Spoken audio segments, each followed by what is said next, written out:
Lapisan bumi dan ancamannya bagian kedua, hidrosfer.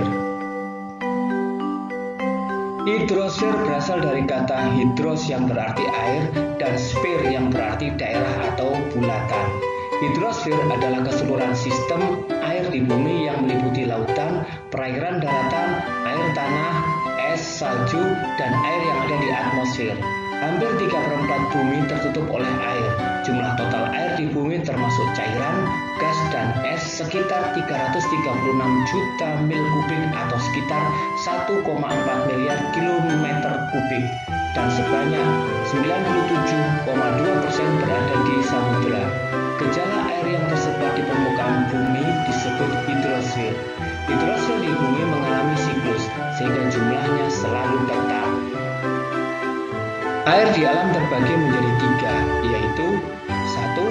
Air di permukaan bumi meliputi laut, sungai, danau, rawa, salju, es, dan gletser.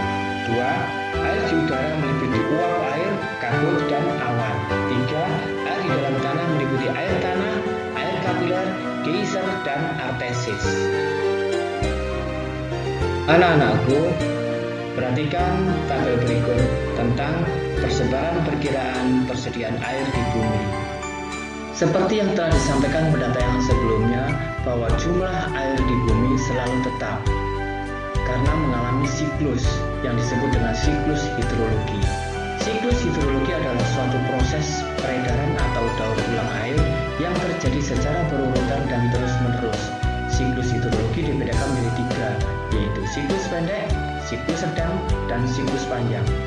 Dalam siklus hidrologi, air mengalami evaporasi, yaitu penguapan air dari permukaan tanah atau air.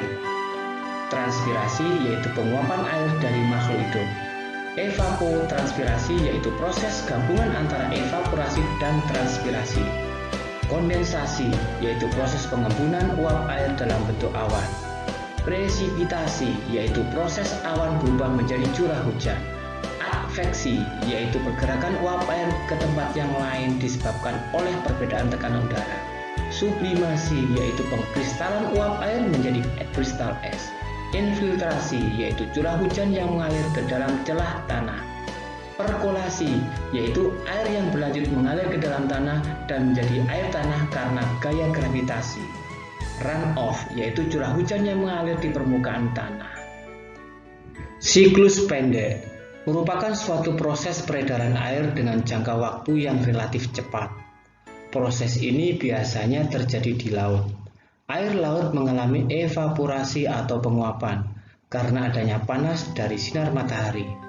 Uap air dari evaporasi naik ke atmosfer sampai pada ketinggian tertentu dan mengalami kondensasi hingga terbentuk awan. Ketika awan sampai pada kondisi titik jenuh akibat mendapat pemanasan matahari, maka akan mencair dan jatuh sebagai presipitasi atau hujan di atas laut. Air yang turun ini kembali menjadi air laut yang akan mengalami evaporasi lagi. Perhatikan skema siklus air berikut. Air laut mengalami evaporasi menjadi uap air. Uap air membumbung ke angkasa mengalami proses kondensasi menjadi awan.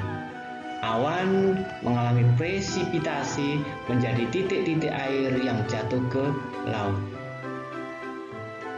2. Siklus sedang. Air laut mengalami evaporasi menuju atmosfer dalam bentuk uap air karena panas sinar matahari. Angin bertiup membawa uap air laut ke arah daratan. Pada ketinggian tertentu, uap air yang berasal dari evaporasi air laut, sungai, dan danau terkumpul semakin banyak di udara. Suatu saat, uap air menjadi jenuh dan mengalami kondensasi, kemudian menjadi hujan.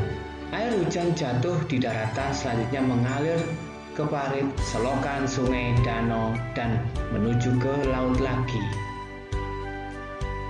Perhatikan gambar siklus penengah atau sedang dari air. Air laut mengalami evaporasi menjadi uap air, kemudian bergerak menuju ke daratan karena perbedaan tekanan. Uap air tersebut akan terkumpul menjadi awan yang mengalami kondensasi.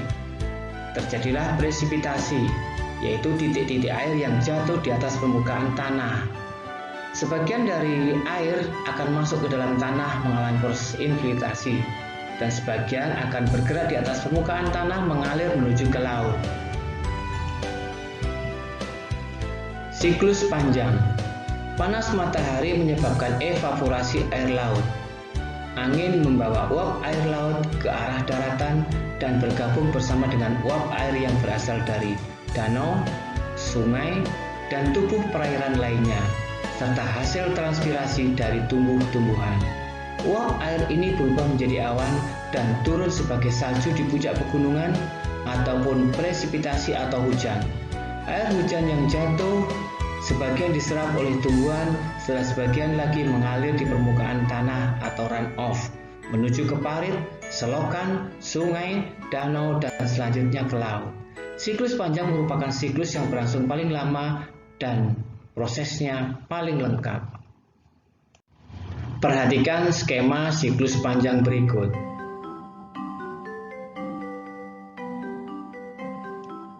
Demikianlah penyampaian materi lapisan bumi bagian kedua tentang hidrosfer. Semoga bermanfaat bagi kita semua. Selanjutnya, kita akan bahas pada pertemuan berikutnya lapisan bumi bagian ketiga, yaitu atmosfer. Sampai di sini, Assalamualaikum warahmatullahi wabarakatuh.